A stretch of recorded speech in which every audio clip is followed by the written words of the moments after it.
So I'll call the meeting to order. Everyone is present except for Ashley and Bruce. So this is a work committee meeting, so we will not be making any decisions tonight. We will let Matt take over. All right, so first up, we have communication items. Just a couple of things. Max has a Little League coaching responsibility, so he won't be here this evening. And Mr. Hewitt will not be here as well. So with that, we'll start with Mr. Orline in the elementary report. Oh, yeah, you get the podium. Wow. All right. It's just on for Matt, so it's good, yeah. Okay. All right, well, beautiful new room we have here. Well, first of all, I will speak for Max, and congratulations to the Bulldog baseball team for making the state tournament.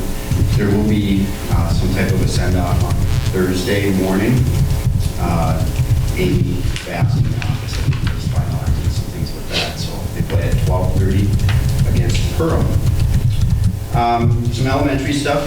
We finished off, I think, a great year. We had our color run on the last day of school. We rolled the dice and had beautiful weather. And overall, we raised about $10,000 for our health and wellness. I spoke with Molly Zimmerman today about the community garden. We've had a couple of conversations. She said today that they have some plum and apple trees that need to be removed within a week. Otherwise, they're going to be followed under. And so her and I talked about the land that is south of the food plot in between that and the driving range. And so I'm going to meet with her and see if we can get those moved over there. And they will move them over there. We've also had discussions about the community garden possibly going over into that area also. So I'll keep you informed on that. Was there a shed too? There is a shed. Removed? Yeah. And she told me that she had someone that volunteered to move it. Great. And so we'll get to that point.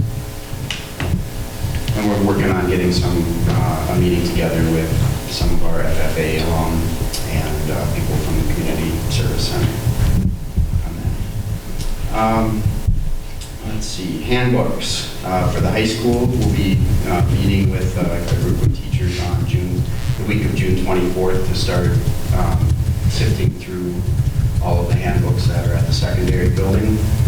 And next week, myself and a few teachers are going to the city for a conference on multi-tiered systems of support, which is RTI, and ways that we can work with our students with interventions. And so we'll be there on Monday, Tuesday, and Wednesday. And then we also have in-campus training next week. And hopefully, once we get that taken care of, we can start working on the master schedule for the middle school, high school. And I have started to transition over to the high school. I'm hoping to be over here sometime in the week of the 24th and have things wrapped up as much as I can at the elementary. I met with Mary Holmberg about a week ago, and we went through a lot of things, and we communicate periodically, and so hopefully that will be a smooth transition for her. Any questions for me? Thank you. Tommy, you want to go next?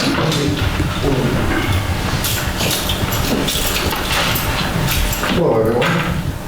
We've got Horizon Roofing coming out tomorrow with Evan Larson. They're running a little behind, about a week. They're coming out tomorrow to figure out where they can set up and the scope of work. I'm not sure if they're going to start here or the elementary school, but the old company's been out repairing. We've got 102 steam traps that have failed in the buildings. They're done here at the high school, and they will work at the elementary school next. We've had one of the doors replaced in the middle school makerspace. The other one will be replaced or turned around tomorrow so they can actually use the courtyard after we get done with that. We put a new sidewalk in from the makerspace to the parking lot at the elementary school.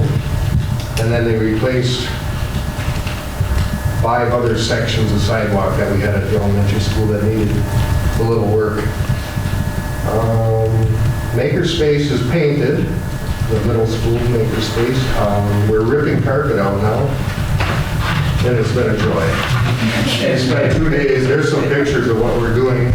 We're using our lift to actually pull carpet. It's so glued down. When they built the school in '92, they laid the carpet. The cement was wet. They had to re-glue it, and when they re-glued it, they did a fine job. Let's see. Well, we've got a quote. I don't know if anybody's driven by the baseball stadium, but the net over the playground is coming down again. We'd like to put bigger posts in, have it redone, but the quote is $14,650 to put it back up. So I'm not sure where we're going with that yet, but I got to thank Jacob here and Sophie. They painted the room here. Nice job. And, talking to Bob Brown, I was wondering about Burr Street, why they were digging that up. He says that the city has so much water from this area going into their piping that once they get all the new piping in, he thought maybe we'd have a rise of about 5 foot in the water level out here. I thought, oh great, there goes our basement again. So I don't know what's going to happen there. He just mentioned that today. I thought, this is great news. And that is all I have, unless you have any questions.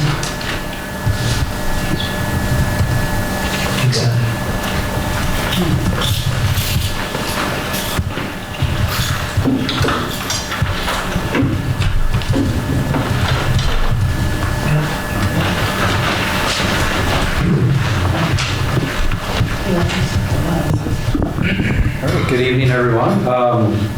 All of our summer programs are in full force. Just tonight, we have a home track meet, Little League playoffs, preschool t-ball, which I sure appreciate parents that help out with like preschool t-ball and softball and soccer, travel softball.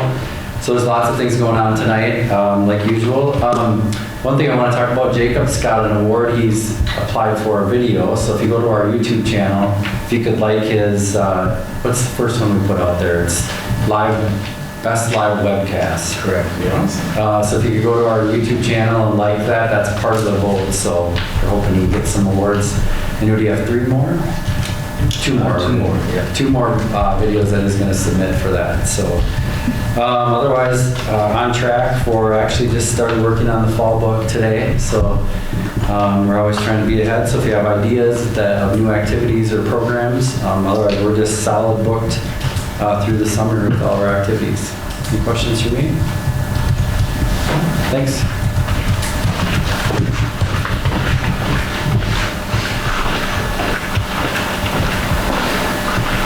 All right, thank you.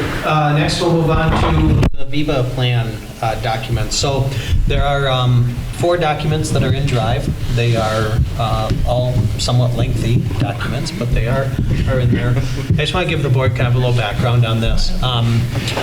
So as we were going through the insurance renewal, one of the conversations that came up was about what our contribution levels are at and how we could also maybe maximize some saving tools that are out there.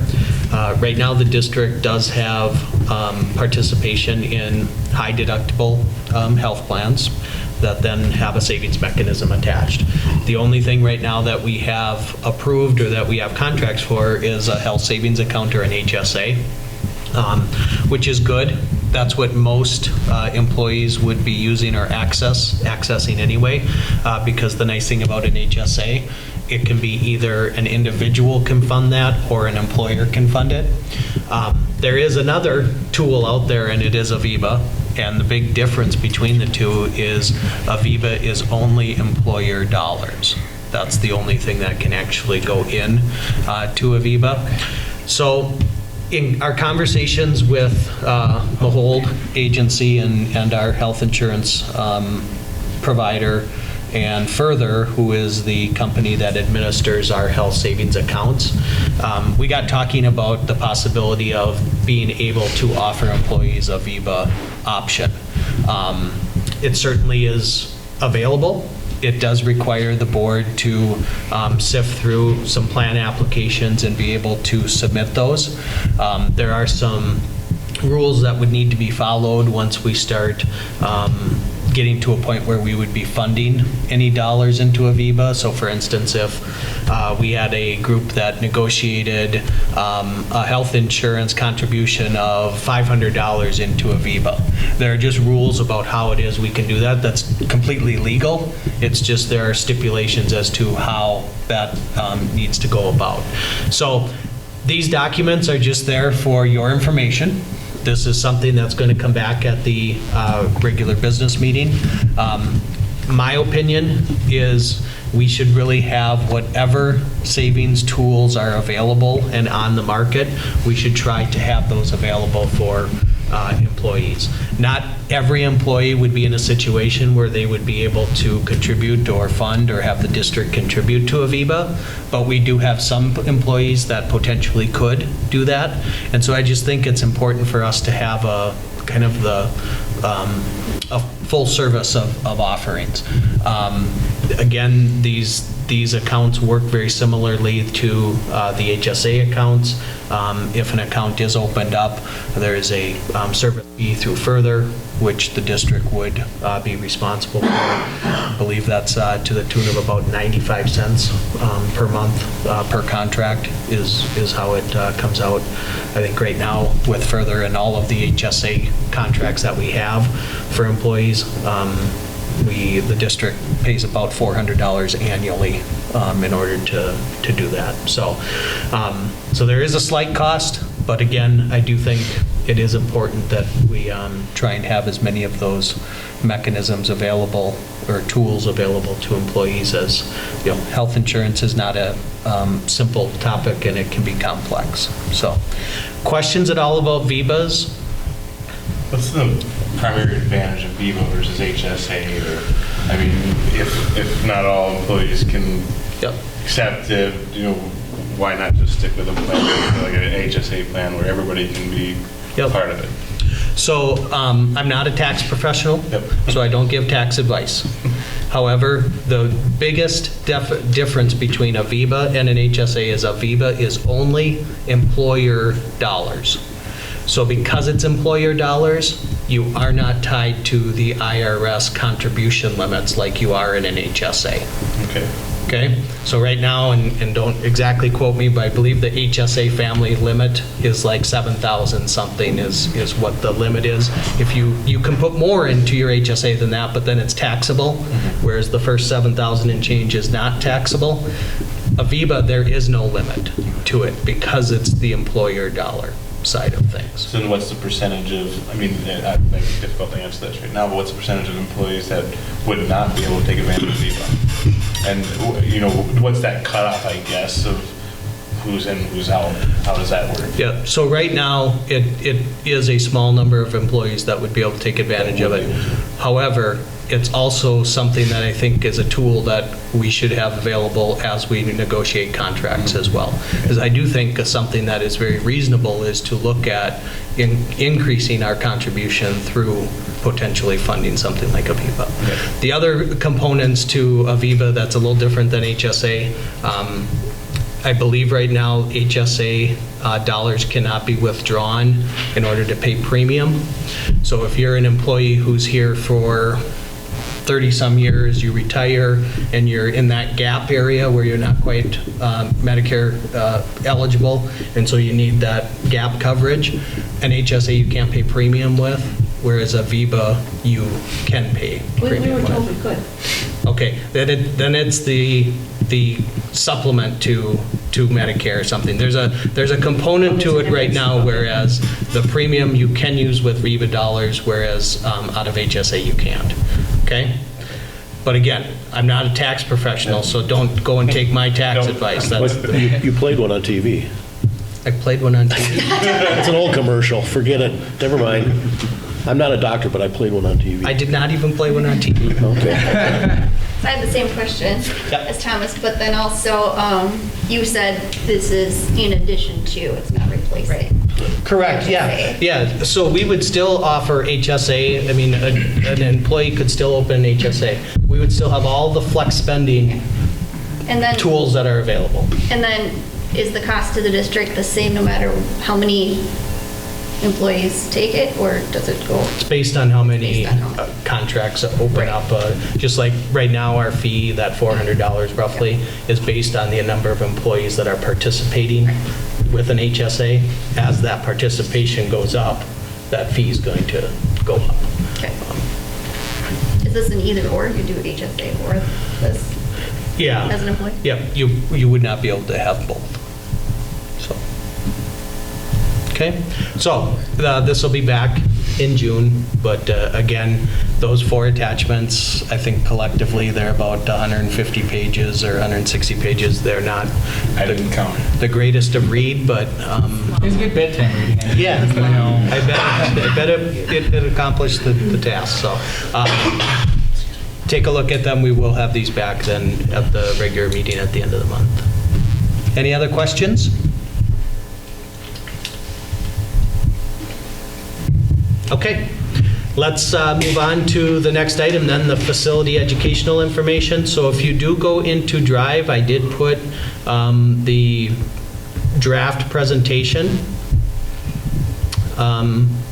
in Drive. And I will just wait a minute here and let everyone get it open.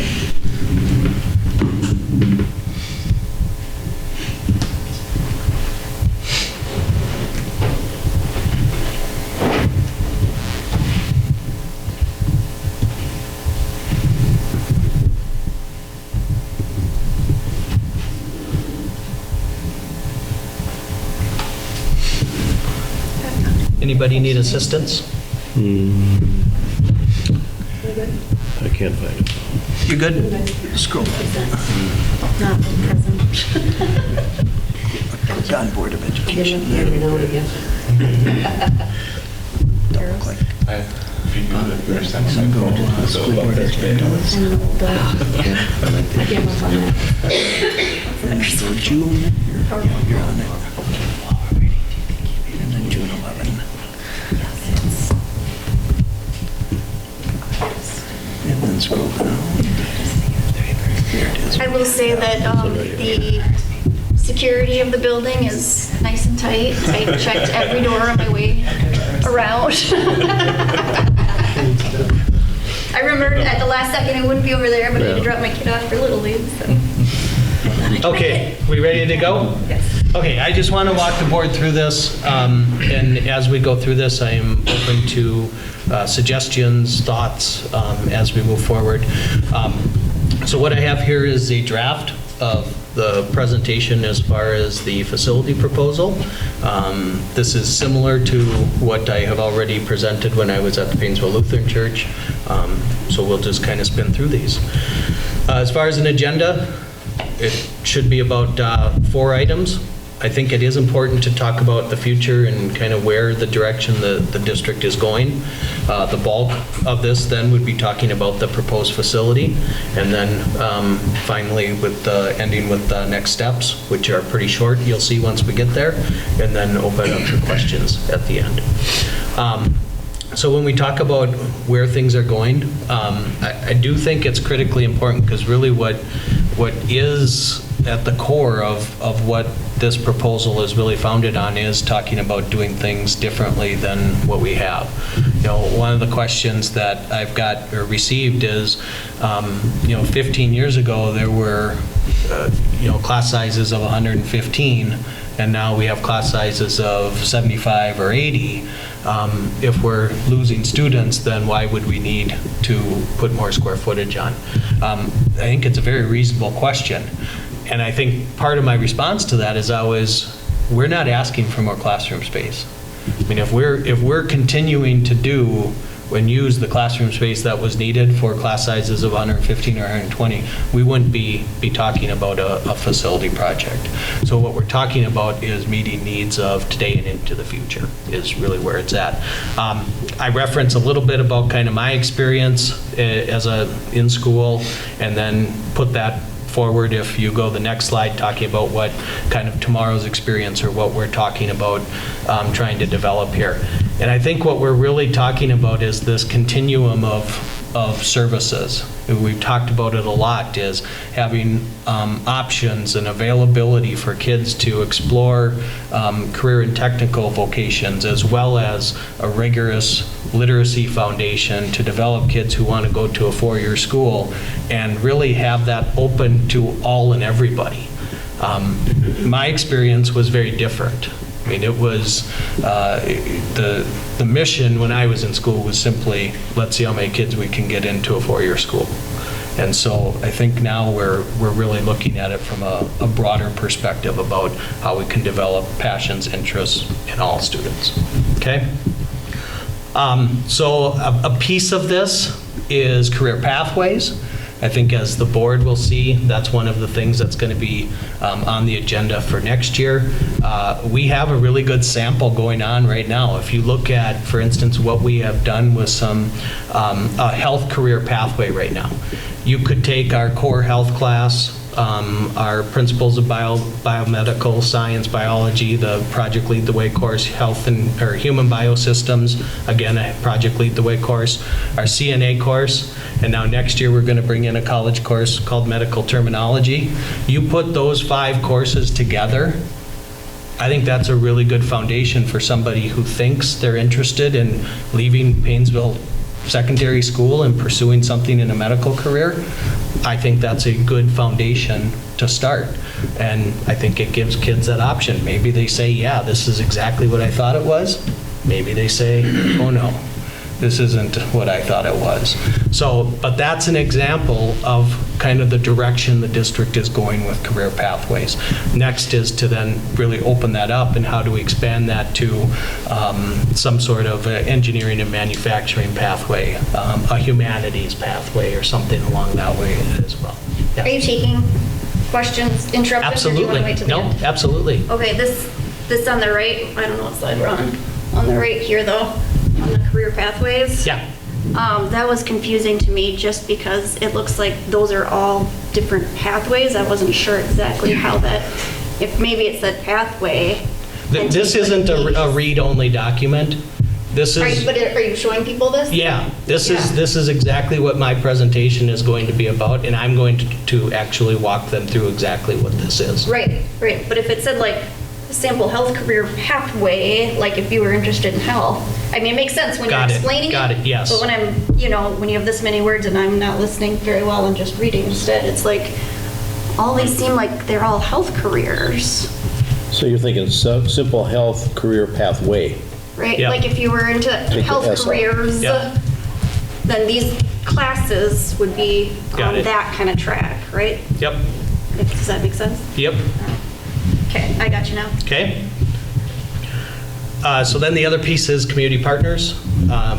Right now, we've been really good about partnering, and I mean, this is a demonstration of kind of where our development has been. You know, as schools in general, we've been developing students to go to college. And I think that's reflected here. We have a lot of college partnerships. I think the challenge with this is how do we broaden this out to truly make this a community partnership? We'll talk about the work experience, the on-the-job learning, and stuff like that. So we're partnered with Fond du Lac. Mhm. That's interesting. I mean, it's a distance away. How did that come about for us? I'm curious. I mean, And what is the connection?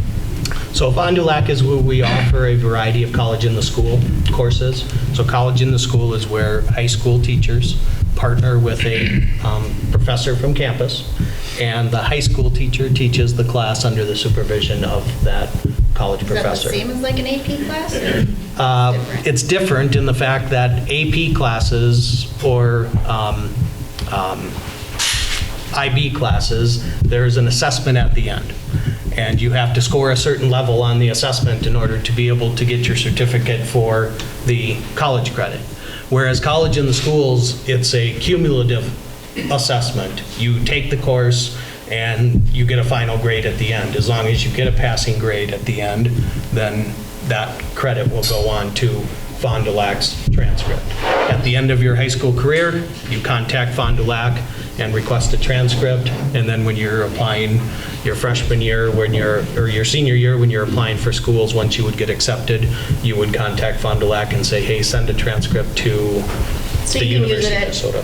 wherever it's, So most of these, and well, all of our partners are Minnesota partners, so Okay. anything that is, these schools are, with the exception of the CNA course, any of these other courses, they are really designed to deliver what's called the Minnesota Transfer Curriculum.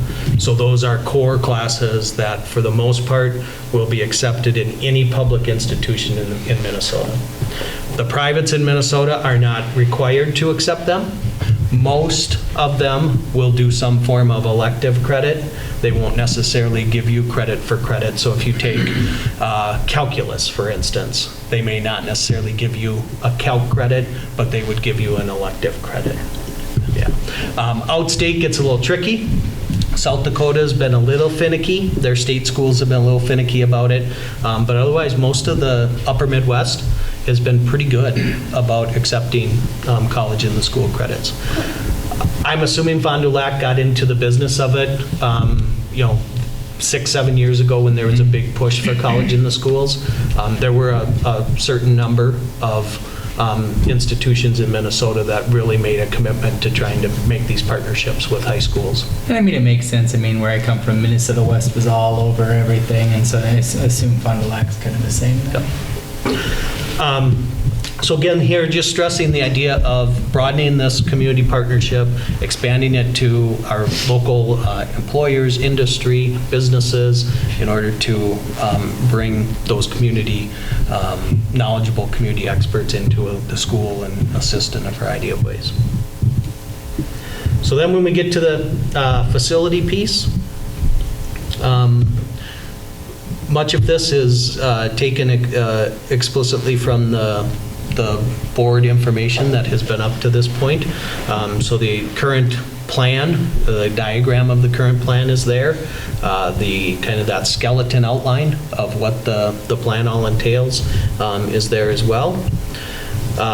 When you zoom in and you can look at the next slide, talks about exactly what is in those places. I'm just trying to get a little bit of a larger image so that people can see more detail into those. And then just a rundown of what those plan highlights are. The next slide then talks about some additional components that aren't necessarily reflected in the diagram.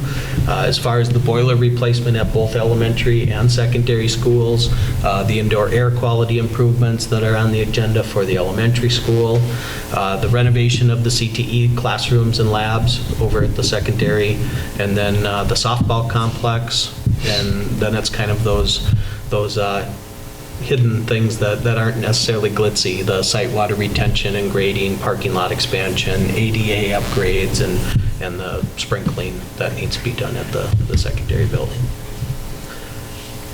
So then when we get to the next slide, we're kind of talking about the process and how did we get here, and this is certainly my interpretation of how we got there. That's, if there's things that need to be adjusted, I just need to know that.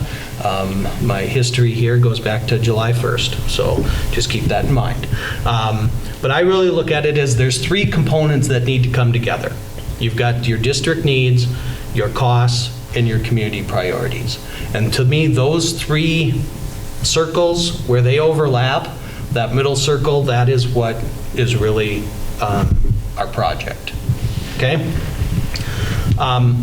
Just reiterating what the district needs are. These are the district needs that I have been talking about with the people that have been participating in any of those presentations up to this point.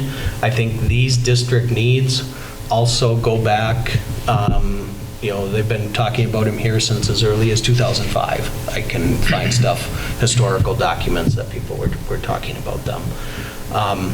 Big ones, just to highlight them, the 1950s and 1960s boilers, getting those replaced. Talking about being able to bring gymnastics back on site, the wrestling room concerns with where it's currently at, how can we have ample space for all school-sponsored activities, and then also be able to serve as kind of a community asset as well. I'm going to touch just briefly on what the infrastructure needs are. Again, this is a very cluttered piece of image. The only thing that I really talk about at the presentation is the color-coded bars, and those red bars are pieces of equipment that have extended are beyond their life expectancy. The first one was the elementary school. The second one is the secondary school. So then moving forward with community priorities.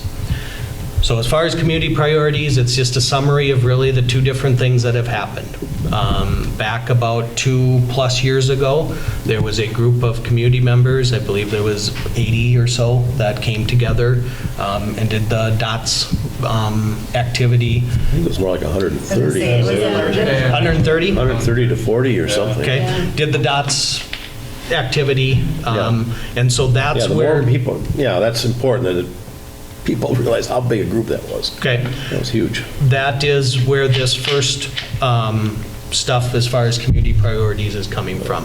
So when you start looking at that tally mark with the gym field house at 209, updating current facilities at 142, these numbers on these two slides are just simply taken from those results of that work that group of 130 or 140 people did.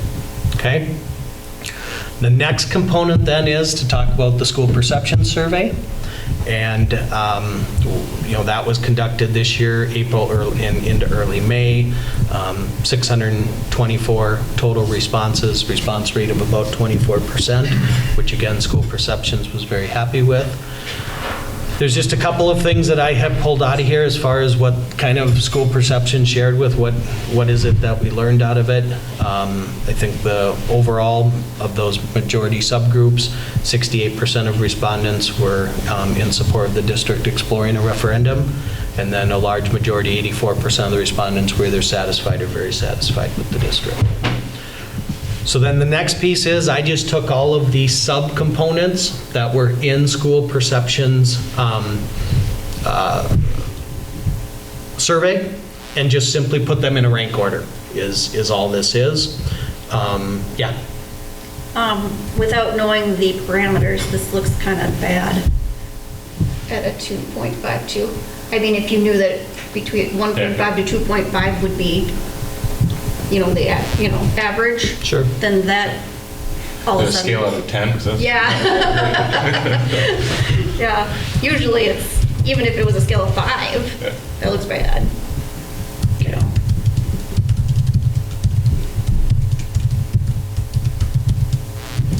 Okay. And then I did strike out those last two because there would be nothing actually being done with the last two. The replacing of flooring, cabinetry, and interior doors would not be something that would be touched at all with the project, and then expanding the Wade fitness room student community use. I went back and forth on that one. That in itself is not being touched, but we are going to have a group exercise room that's going to be a part of the project. So I had kind of wavered back and forth, but for now I'm leaving it struck out. Okay? Total cost, project cost is $16,090,000. That gives the total actual project investment of $16 million. The $90,000 is the fees and interest payment that needs to be made to be able to proceed with the bond sale. How that shakes out with the average residential homestead property in the district at $7.25 per month. Now, and this is where this comes in. I have done some more digging as far as the average residential homestead property. Depending on your source, you will find that average residential homestead property ranges anywhere from $155,000 to $172,000. So there is a window there, and this dollar amount of $7.25 per month is based on, I believe, $168,000. Would you just want to put that in there just so that, because most I citizens, can certainly put that in there as a point of reference. yeah, just because most citizens say, well, my house is average at $200,000 or. Right, and that would be something that I would also talk with them about so Yeah. that they're aware, but absolutely. Is the recommended source the county? Like what would be, you know what I mean, as they're collecting all the taxes? Can they do it? by- The problem is they don't have the turnaround, like, Okay. the county data that you're gonna get right now is probably gonna be 2018 data, Okay. is what you're gonna get.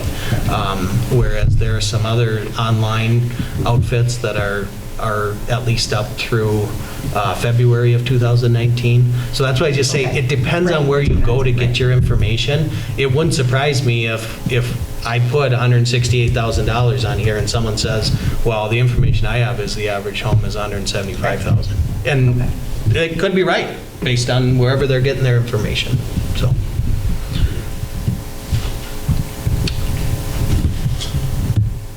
The next thing then is just simply the entire property tax impact statement from Ellers.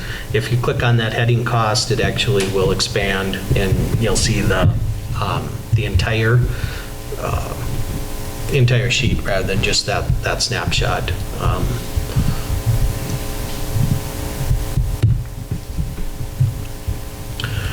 Ellers did make the update, so right now the ag credit for 2020 for bond sales in 2020 would be 50%, not 40%. So that is the new amount for the ag piece does have a 50% tax credit already built into it.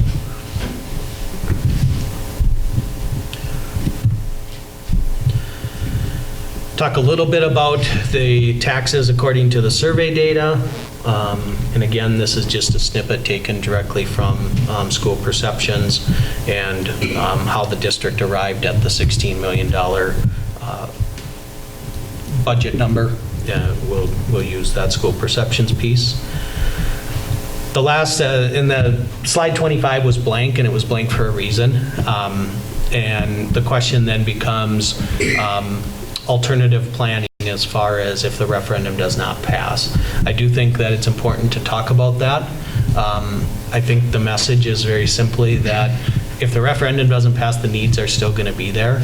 And so then the district, the board is going to have to come back and figure out what Plan B is going to be with the facility and with the needs, because obviously the needs aren't going to go away. And so we'll have to figure out what that looks like. And so I will have some verbiage to that message. Okay? Next steps is please get out to vote. November 13th. Polls are open 12 o'clock to 8 o'clock. August 13th. Correct. Yep. Somebody said, what did he say? Did I say something? November. Oh, did I? Don't wait till November to vote. Please. August 13th, get out to vote. And then am I referencing the building over here is the Paynesville Area Center? Is that correct? That's what they go by, is Paynesville Area Center? Yes. Okay, thank you. And then the other thing is any voter in our district who does not vote at the area center will also be getting a notice letting them know that that's where the polls will be. You mean who doesn't for regular votes? Correct. So anyone who does not vote at the area center in a regular election will get a written Is notice. that where City of Paynesville votes Right. normally? Oh. Yeah. So that should be, will be coming out here. I know there's a I think it's like 25 days before the date of the election, we have to provide that notice. So in the coming weeks, just know that that notice is going to be going out if you have questions or anything on it. That's why it's going out. And then, yeah, we need people to vote on August 13th. If they have any questions, they can contact me. Now, because it's a special election, people can still do early voting? Correct. Yep, so absentee ballots can start June 26th. Okay. So other feedback, thoughts, things that you think are missing, or suggestions, or any of that with the information that is there? Did you get a date for Nordland when you're going to be out there? June 23rd. Yeah, I guess the only thing is you start kind of getting dates on calendars, if you can shoot that out to us, you know, just to have some idea of, or put it on our calendar. Sure. So then I was also thinking to do a couple of community-wide meetings, so to speak, probably have them here at the auditorium. I would like to do one June 25th before that early voting starts. And then I was thinking of doing another one in July.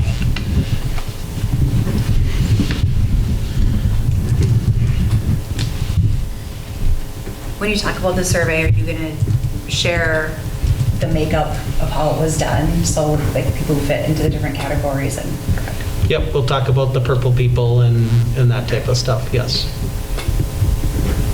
Yeah, that's, Bruce isn't here, so I'm the one who has to say it, I guess, but that's what I don't like about that first community-wide dot one, is that those are primarily the non-purple people. It really was stakeholders and people, and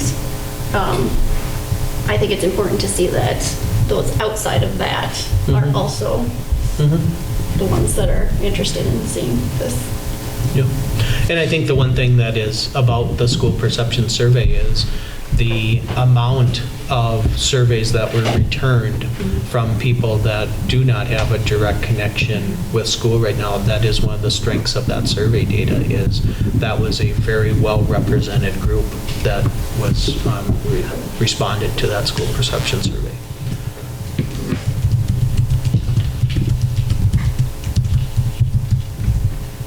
Anything else with the survey?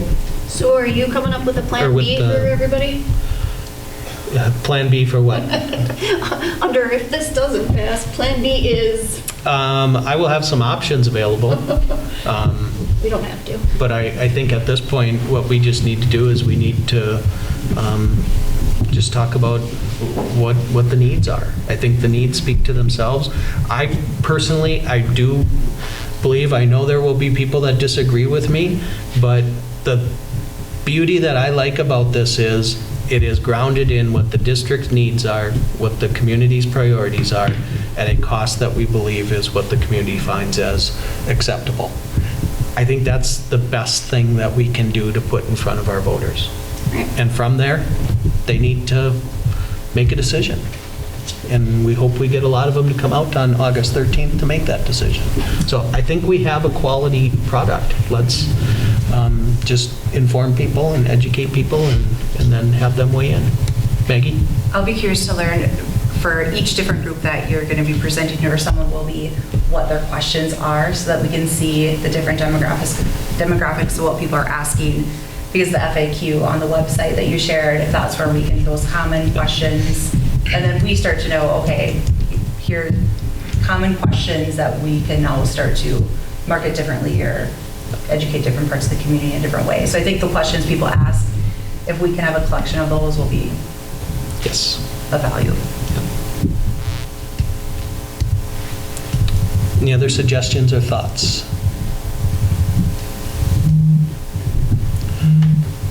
When I look at the tax impact per family, Yep. a lot of people would like to know how much more is it going to cost me, because they're already paying X amount of dollars for the school district. We're getting on to that before this drops off. So if you're saying another $100, that's different than, oh, it's only going to be $33 more for your family than what you're currently paying. You know what I mean? Mm-hmm. Does this hit before the other one? No. So what's happening here is on December 31 of 2019, half of our debt is coming off. So county collects taxes in a calendar year. We actually get them and receive them in a fiscal year. So as debt retires on December 31st, the bond sale here isn't going to be until 2020. And so they wouldn't actually start, the county wouldn't actually start collecting on that new authority until calendar year 2020. So half of our debt is retiring, and then we're bringing on this debt. And then in 2024, December 31st to 24, our other half is retiring. And so the debt is just being structured in such a way so that the tax impact remains level. So our first 4 years of principal and interest is more dedicated to interest in order to keep that tax impact level. And then once that all of our debt is paid off after December 31st to 2024, then we will have an increase in our principal and interest. Right. But as far as the tax impact statements, those are your changes in tax payable 2019 and 2020. So if you look at that $7.25 per month, that if this were to pass, your taxes in 2020 would be $7.25 more than they are in 2019 per month. Okay, Okay? okay. That makes sense. And I know it gets confusing because there's debt coming off and people want to say, well, if my taxes are only $76, I'm going to see a reduction. I mean, this is taking into account that debt's coming off. Okay. And so this is your net change in your taxes.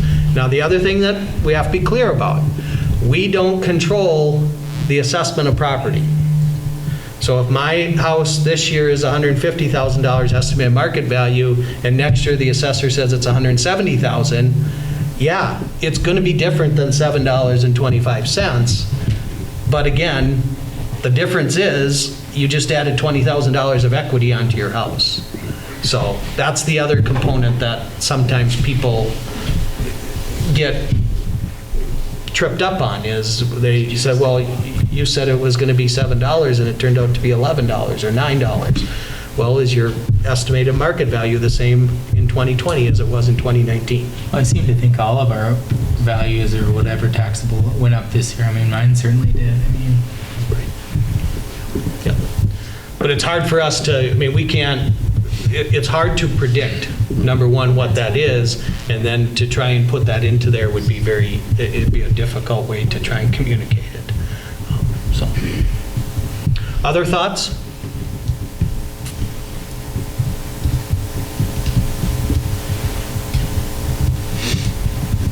How was the presentation received? You said you shared this at... You could talk about that, Thomas. Yeah, really well. I thought it was a really good, diverse crowd right after church service, or in between church services that day. And a lot of really good questions, kind of all over the board, from gymnastics questions to facility-related questions. I mean, there's a lot of just...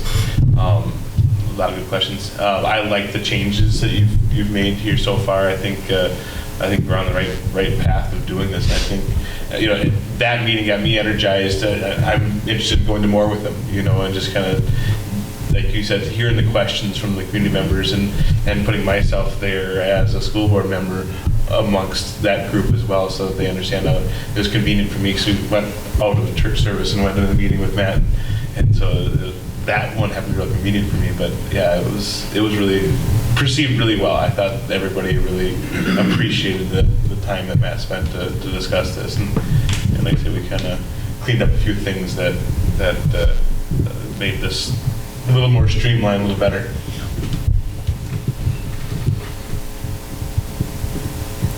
So other than the Lutheran Church, where else are you going to be presenting this? So we're going to do a couple of community ones. I'm on the schedule for a couple other churches in town. I would make the commitment to anybody, if you can get more than 5 people in a room, I will come and present. So I'm open to whatever, whether it be a Lions Club or if the Lake Association has a meeting. I mean, if there are people that are willing, I know that it's always one of those kind of gray areas because people feel like if I'm going to come and present the ideas, I'm doing a sales pitch. What I'm doing is I don't do a sales pitch. It is very much based in educational. It's information. It's the facts about what it is we're asking for and why we're asking it. So yeah, I am open to present to, like I said, literally, if you can get more than 5 people in a space, I'll come and visit with them about it. Is it worth putting an ask in the paper on social media that if you have a group larger than Sure. 5 or at your, you can come to the company's work lunch and invite people to that opportunity? Then people are opting in too. Yep. Yeah.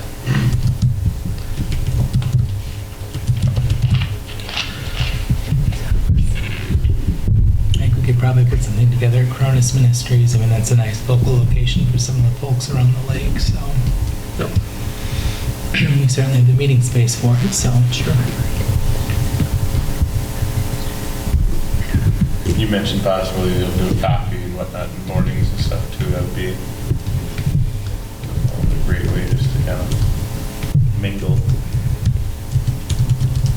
And there'll be a lot of seniors who are able to vote, or, yeah, there will be some. I was just trying to think too, how can you attract the youth to it, Right. but not too many people, at least in my grade, I know won't want to go to that, and then again, they won't be able to vote because they won't be old enough. Sure. So you get the people that But want to if be they- involved. If they can see what the advantage, or if Right. they can see how it's going to affect them, they can Right. definitely let the parents know. Yeah, if you tell the kids how it's going to benefit them, then let them loose on their parents. Right, I think it's important that we are Yeah. engaging, the 18-year-olds, 19, 20-year-olds in the community, because they can vote. Again, I've got 9 and 10-year-old boys who complain about the heat and the air all the time. If I can tell them, hey, I would love for them to come home and tell me, take a look at this and see if it's going to help us.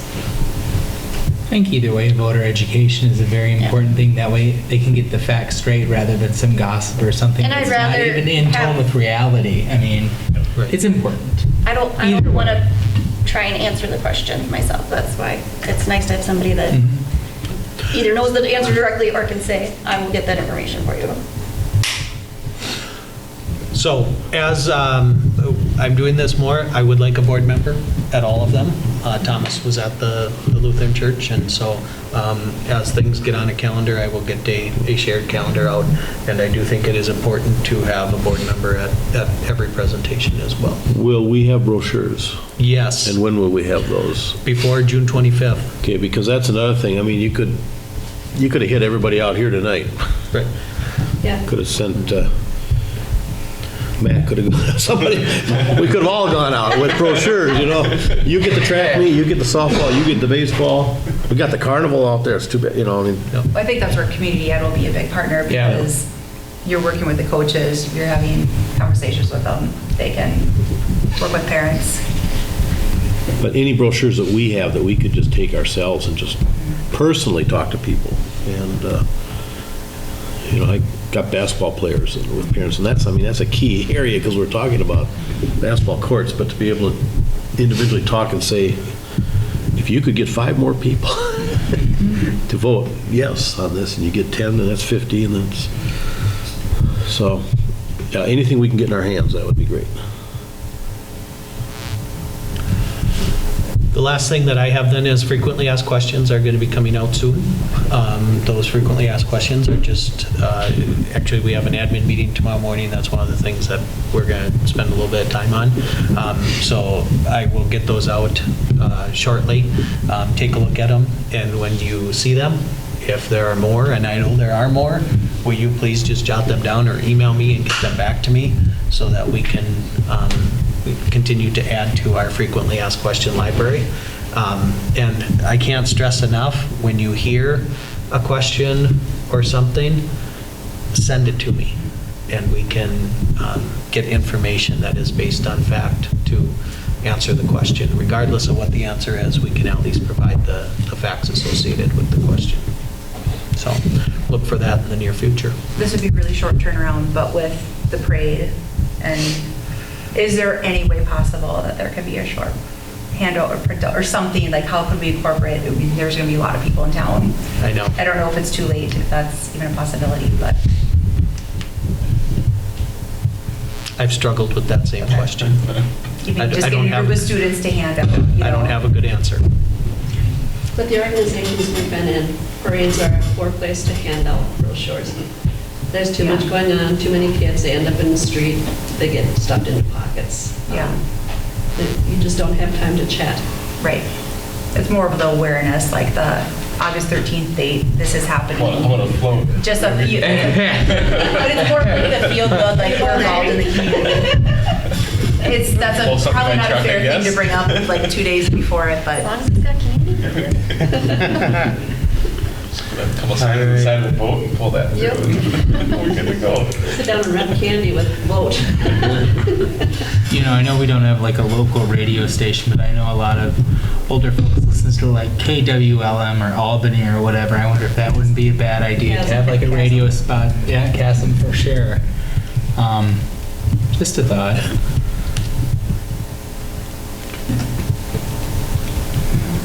Okay.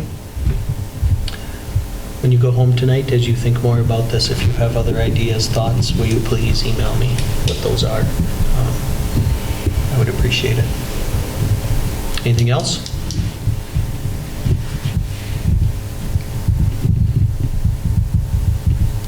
All right. We are making good time. We're at the last one here. Request for information and roundtable. Anything going on or anything people need more information on? will we see drafts of the brochure or? Yes. are we- Okay. Yep, So we'll the be board able to- will see drafts of all that stuff. And I would think it would be, I'm thinking it'd be Probably next week. soon if it's- Yeah, it's just what I'm thinking, so. Is anybody from the board going to the MSBA thing in August? Have you heard anything? I've not heard from any board members, but Okay. I've been to it before. It's, I'll probably go. I went but last just year. It was good. curious. It was Yeah, really good. I'm planning on running for, it's their legislative thing, and so it'd be kind of interesting. have you communicated with Linda? I was planning on to tomorrow, so. Okay, all right, That one was, the legislative one was separate, but, okay.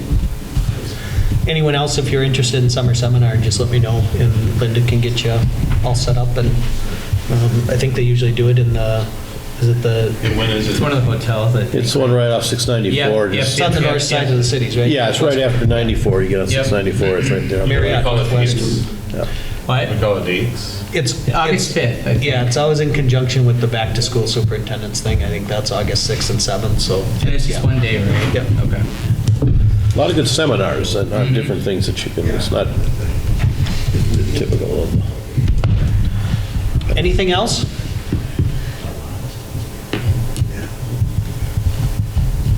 There's no need to say it, but I move we adjourn. We don't need to adjourn. Just wanted to say that. I needed to say it. For me. This For is my me. sake.